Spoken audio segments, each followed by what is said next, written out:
प्यारे बच्चों, आज 23 जुलाई 2021 है और आज की हमारी वर्कशीट का नंबर 3 और वर्कशीट का हमारा टॉपिक है coming of European companies to India.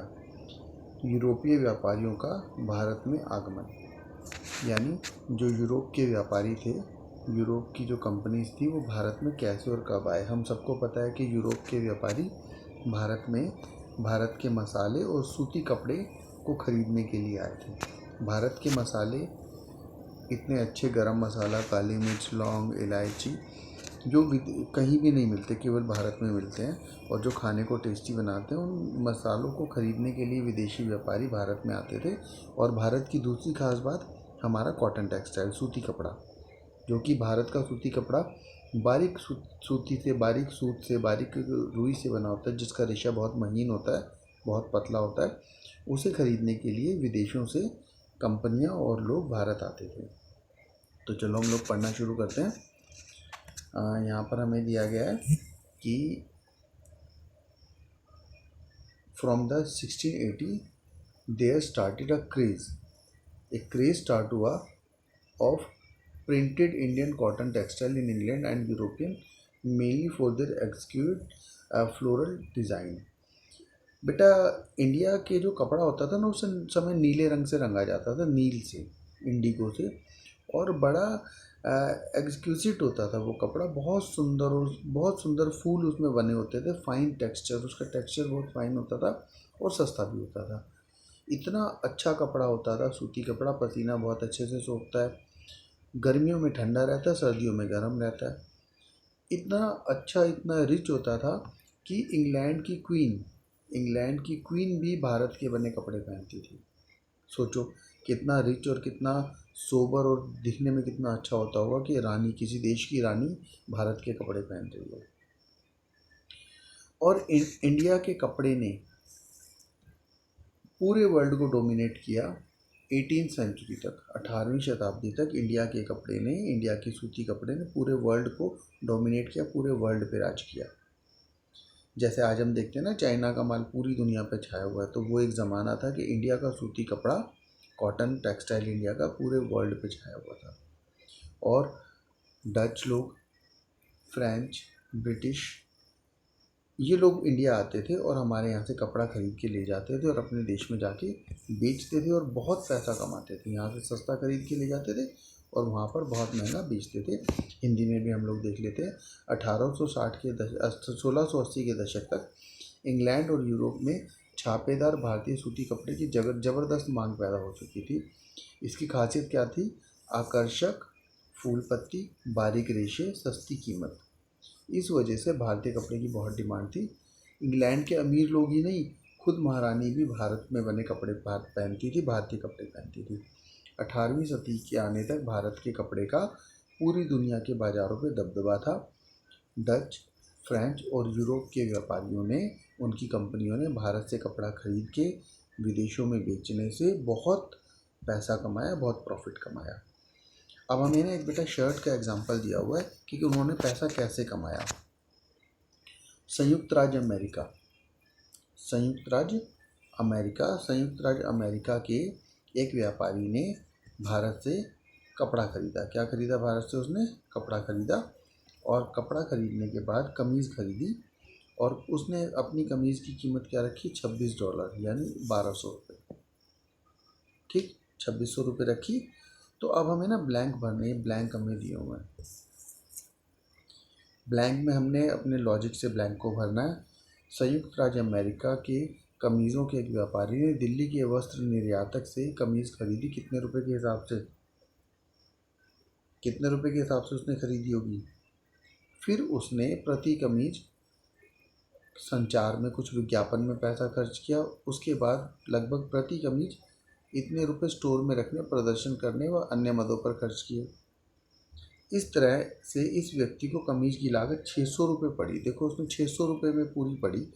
तो यानी अगर वो भारत के व्यापारी से कमीज को 200 रुपये में ख़रीदता है, ठीक है, 200 रुपये में भारत के व्यापारी से ख़रीदता है, और उसने 200 रुपये ही उसकी एडवर्टीज़मेंट पे लगा दिए, और उसको स्टोर में रखने का खर्चा भी 200 रुपये लगा उसका, तो उसको कमीज़ पड़ गई 600 रुपये में। और उसने 1200 में कमीज़ बेची तो उसको प्रॉफिट कितना हो गया, 600 रुपये का ही उसको प्रॉफिट हुआ। ठीक, यानी 600 रुपये की कमीज उसको पड़ी और 600 रुपये उसने प्रॉफिट रख के 1200 में बेच दी। इंग्लिश में हम इसी बात को कर लेते हैं। A number of shirts that are on display at a large cloth shop in United States of America and are priced at $26, 1200 rupees.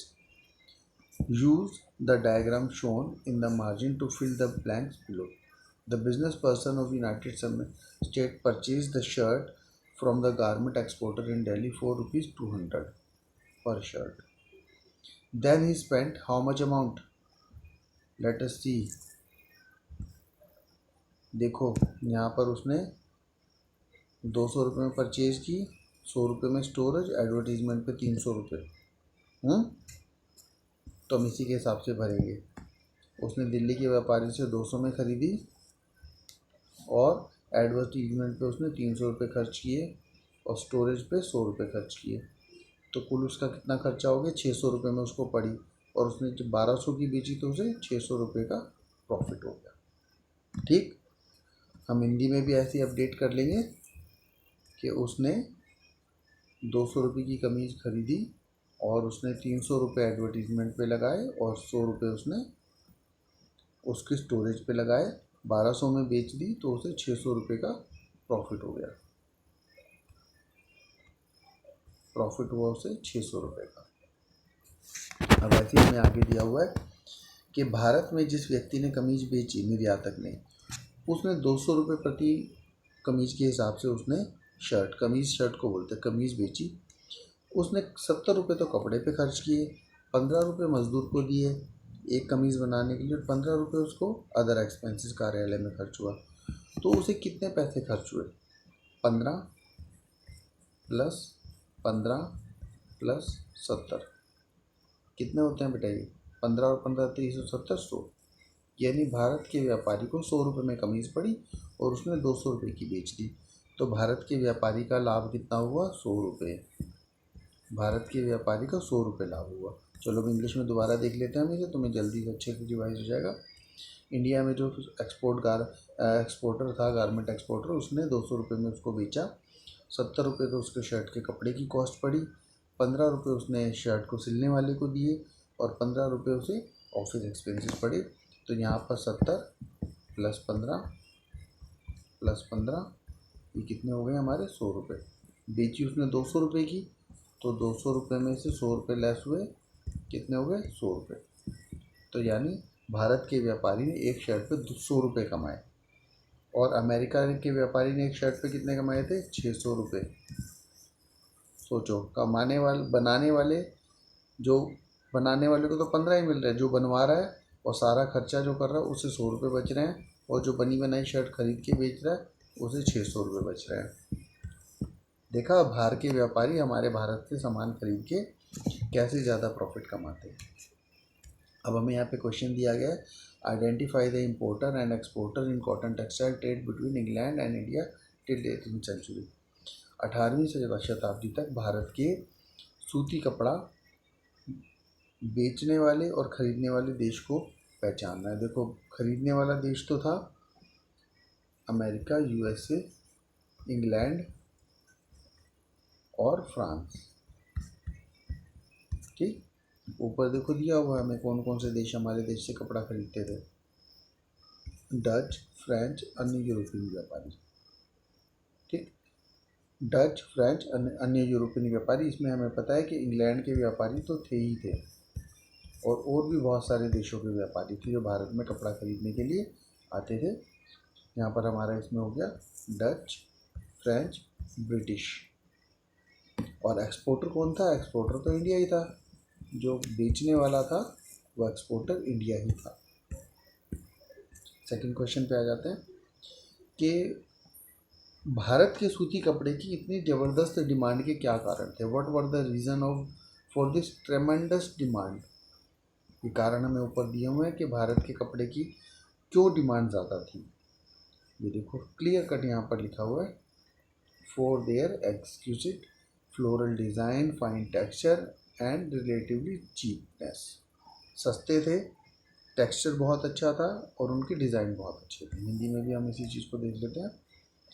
आकर्षक फूल पत्ती, बारीक रेशे और सस्ती कीमत की वजह से। ठीक, आकर्षक फूल पत्ती, बारीक रेशे और सस्ती कीमत की वजह से भारतीय कपड़े का एक अलग ही रुतबा था। तो ऐसे करके हमारे क्वेश्चंस पूरे हो जाते हैं। इस वर्कशीट को ध्यान से पढ़ना है और जो चीज़ें मैंने बताई हैं उनको समझना है अच्छे से। समझने में कोई दिक्कत आती है तुम लोग मुझे कॉल कर सकते हो, मैसेज करके पूछ सकते हो। अपना ध्यान रखना है, अपने पेरेंट्स का ध्यान रखना है और कोविड में सबको सुरक्षित रहना है। ओके बेटा।